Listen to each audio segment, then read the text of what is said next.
Bismillahirrahmanirrahim. Assalamualaikum warahmatullahi wabarakatuh. Perkenalkan, nama saya Vidya Gamelia, mahasiswa YIN, Prodi Bimbingan Konseling Islam semester 5. Di sini saya akan sedikit menjelaskan bagaimana caranya mendidik anak dalam Islam. Yang pertama itu menurut pasangan yang baru menikah, itu dia akan merasa teruji jika mereka belum memiliki seorang anak. Dan di mana di saat itu pula ketika mereka memiliki seorang anak, mereka merasa itu adalah ujian. Yang pertama, banyak orang tua yang berharap mempunyai anak soleh dan soleha, namun mereka tidak mengerti bagaimana cara mendidik anak itu dengan baik dan benar dan menurut ajaran Islam yang tertulis di Al-Quran. Ini saya bahas, itu di negara luar itu sangat menjadi tantangan orang tua untuk mendidik anak, karena di sekolah luar itu seperti misalnya Jepang, di sekolah luar itu bukan susah tetapi tidak banyak pendidikan agama yang diberikan di sana karena keterbatasan guru yang pertama. Dan di sini tidak hanya sekolah yang bisa memberikan pendidikan agama kepada anak, terutama itu ada pada orang tua. Yang pertama itu bisa kita seimbangkan dari fisik, akal, dan rohaninya.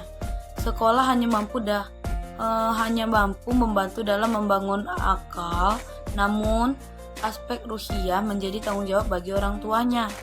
Oleh karena itu, perlu mengetahui cara mendidik anak sesuai dengan pendidikan Islam yang ada di dalam Al-Quran.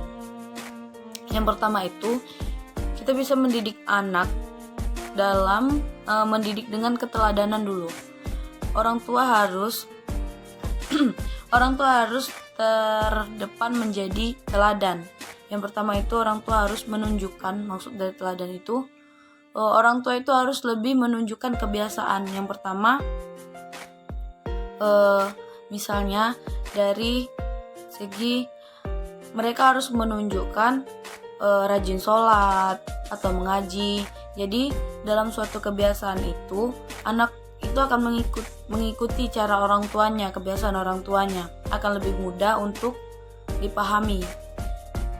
Kalau di sekolah, anak-anak itu lebih banyak terpengaruh oleh teman-temannya, atau juga di sana cuma bisa memberikan materi menjelaskan bagaimana caranya sholat, bagaimana caranya mengaji, akan tetapi susah untuk mengikuti kegiatan tersebut. Kembali lagi kepada orang tua, bagaimana cara orang tua mengajak anak, merangkul anak untuk mengarah ke hal yang lebih baik.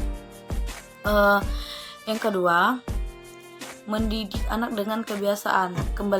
Kembali lagi yang saya jelaskan tadi, kebiasaan.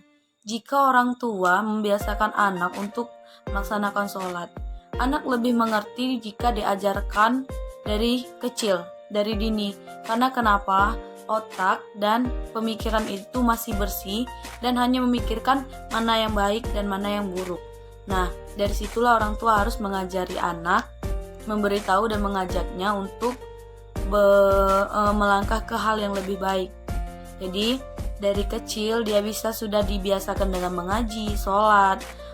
Jadi anak lebih mikir, oh itu baik, itu buruk. Jadi kebiasaannya setidaknya untuk membiasakan dulu, tapi tidak untuk memaksa anak, karena anak tidak bisa dipaksa, tidak sesuai dengan pemikirannya. Anak kecil dan orang dewasa itu tidak sama pemikirannya. Jadi mengajari anak itu dari kecil dan membiasakannya dari kecil hingga dia akan terbiasa setelah dia besar dan dewasa nanti. Selanjutnya, mendidik anak dengan nasihat. Setelah mendidik anak dengan memberikan keteladanan, akan menjadikan kebiasaan untuk anak. Setelah itu, tidak hanya teladan, tetapi diberikan nasihat kepada anak-anak. Anak jika diberikan nasihat, dia akan bertanya, misalnya, kita beritahu kepada anak kita, Wahai anakku, ini sholat itu baik untuk jika kalian sholat, maka kalian akan mendapatkan pahala, mendapatkan ridho Allah, dan dilancarkan segala sesuatu yang diinginkan. Tapi kembali lagi di pengertian, kita harus mengertikan bagaimana caranya agar anak itu paham mana yang baik, mana yang buruk. Jadi dia tidak terbalik gitu. Nah, orang tua menasihati, memberitahu mana yang baik, mana yang buruk, tetapi orang tua tidak memberikan contoh, itu sangat salah. Nah, kembali lagi ke keteladanan. Dengan kebiasaan, anak-anak bisa mengerti mana yang baik, mana yang buruk untuk mereka. Selanjutnya ada juga mendidik anak dengan perhatian. Berikan keluangan waktu untuk bersama anak-anak, tidak hanya memberitahu atau menasihati atau membiasakan, tapi luangkan waktu untuk mereka saling menjaga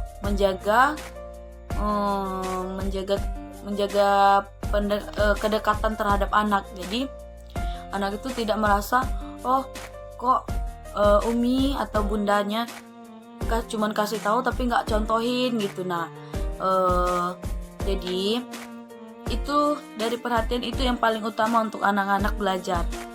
Perhatian, kebiasaan, keteladanan, dan juga menasihati dengan baik. Itu dimulai dari mereka usia dini. Jika diberitahu ketika dia mulai dewasa atau balik, itu akan susah untuk menyerap apa yang kita berikan kepada mereka, karena pengaruh luar juga. Anak-anak sudah banyak bergaul di luar, tidak di rumah. Jadi usia dini itu ajaklah mereka dalam kebaikan, biasakan, nasihati, dan dampingi selagi bisa didampingi. Saja yang bisa dapat saya jelaskan tentang bagaimana cara mendidik anak dalam Islam. Jika ada kekurangan, saya mohon maaf kepada Tuhan, saya mohon ampun. Saya akhiri, wabillahi taufiq wal hidayah. Assalamualaikum warahmatullahi wabarakatuh.